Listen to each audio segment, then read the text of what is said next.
જય જવાન જય કિસાન। આજે તારીખ છે 17 ને 4થો મહિનો। તો આજ આપણે ઘણા દિવસે એક એવી ખેતી બતાવશે જે જૂની હતી એમાં અમે નવી ખેતી કરીએ, જેમાં અમે ડિસેમ્બર મહિનામાં ટેટી અને મરચાંનો આંતરપાક કર્યો હતો અને મરચાં કાળાગડાનો કર્યો હતો।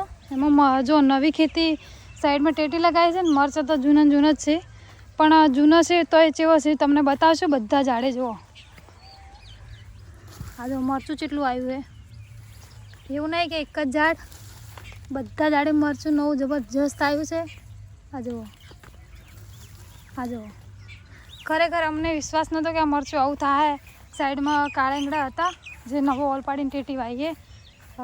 આપણે પપ્પાને વધારે માહિતી પૂછ્યો કે તમે કઈ રીતે કર્યું, તો જો મરચું તો એટલું આવ્યું ને કે હદ જોડી મૂકી છે।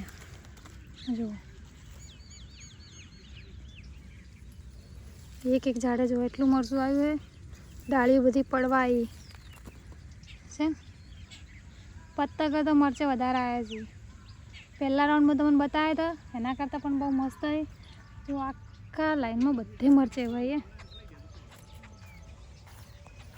ઘણા સમયથી મરચાંની ખેતી બતાવી હતી પણ ટાઈમ નહોતો મળ્યો, આજ બતાવી છે। જો એની હાઈટે મસ્ત છે, એક નવું જીવનદાન મળ્યું હોય ને મરચાંને એવું લાગે।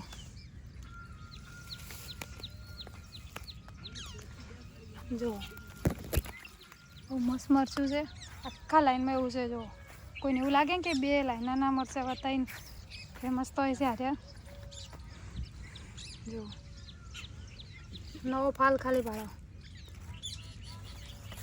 આ સાઈડમાં ટેટી વાઈએ, એ કાળેગડો વાયેલો હતો।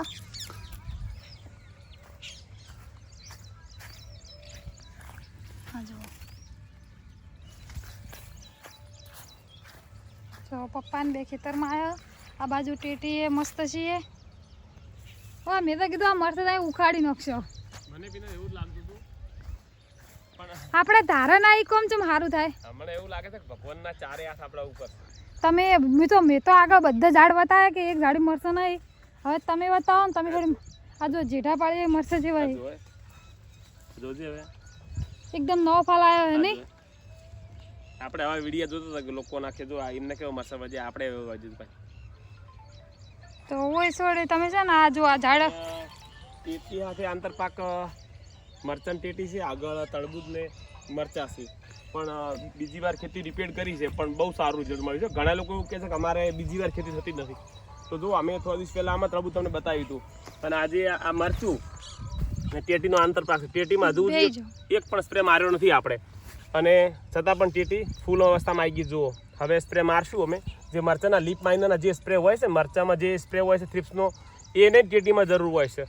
અને ખાસ કરીને તો મરચું ઊંડેથી ખોરાક લે, ટેટી ઉપરથી ખોરાક લે છે, જેના કારણે બે આંતરપાક સક્સેસ હોય છે। લગભગ પિનલ આ વખતે આપણું મરચું છે ને મને એવું લાગે છે 1 ટન જેવું નીકળશે, 1 ટનથી પણ વધારે નીકળશે। અને હાલ તો જો આખું ખેતર એકદમ ખીલી ઉઠ્યું છે, કોઈ મરચાં રોગ નથી અને મરચું પણ સારું થયું છે।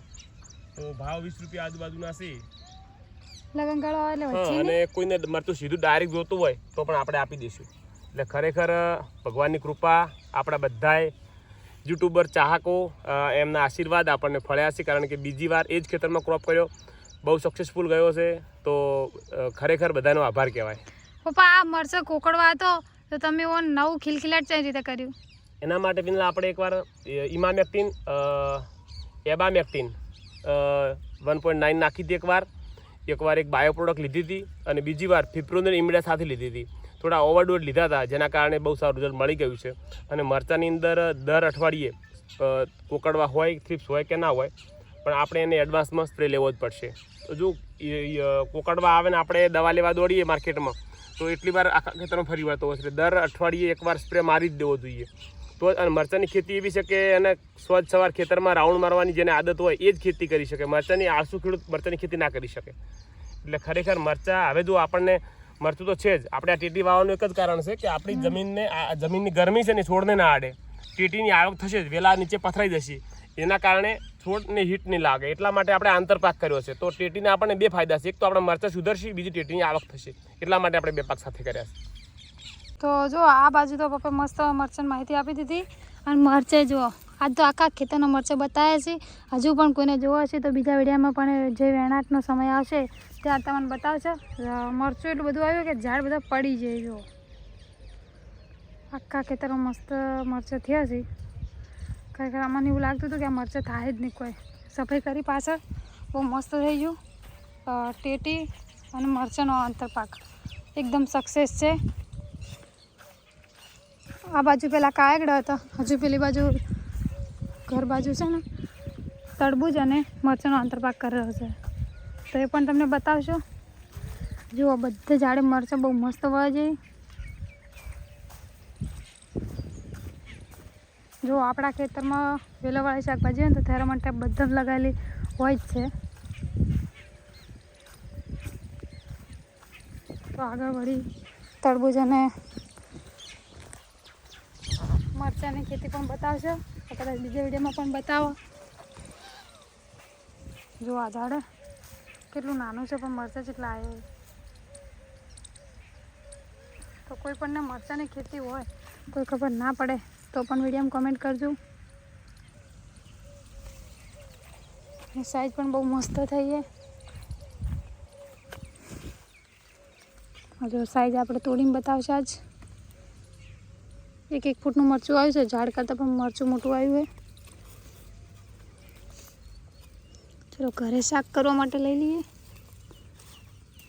મમ્મી પાસે ખેતરમાં છે પાસે મસ્ત મરચ થઈ ગયો નવો. હા મરચે વેણવાની મજા આવી જાય ના પપ્પા.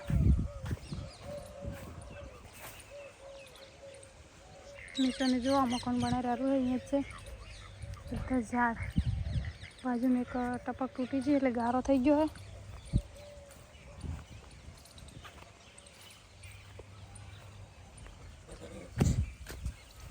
ફાઇનલી જો વિક્રમભાઈ આયા હે ઘેર હતો અને ખેતી જોવા આવ્યા છીએ.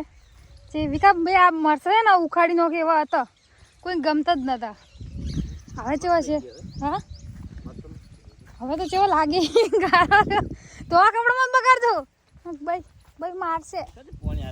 આ બાજુ ટપક તૂટી જઈએ. આ બાજુ હારા મરશે બધે હારા હે. જો હા કાકડી નહીં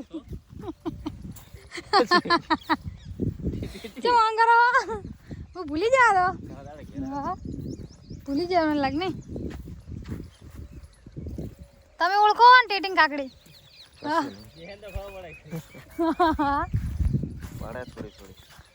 પપ્પા કીધું હા આપણે છૂટાલ દીધી કે ફૂલવા તમે આપણે ઘેર ફોન કરીને રોટાવેટર મારે પૂરું આપણે પછી ત્યાં જાય ને એટલે મલ્ચિંગ કરીને જ આવશો. હા વિક્રમભાઈ એમ કે માલ રોકડા પૈસા આપણે કોણ પૈસા હાલે? એક ટપક ને એક મલ્ચિંગ એક વીઘાનું તો ફ્રી હાલે યાર. ગરીબ હાલે.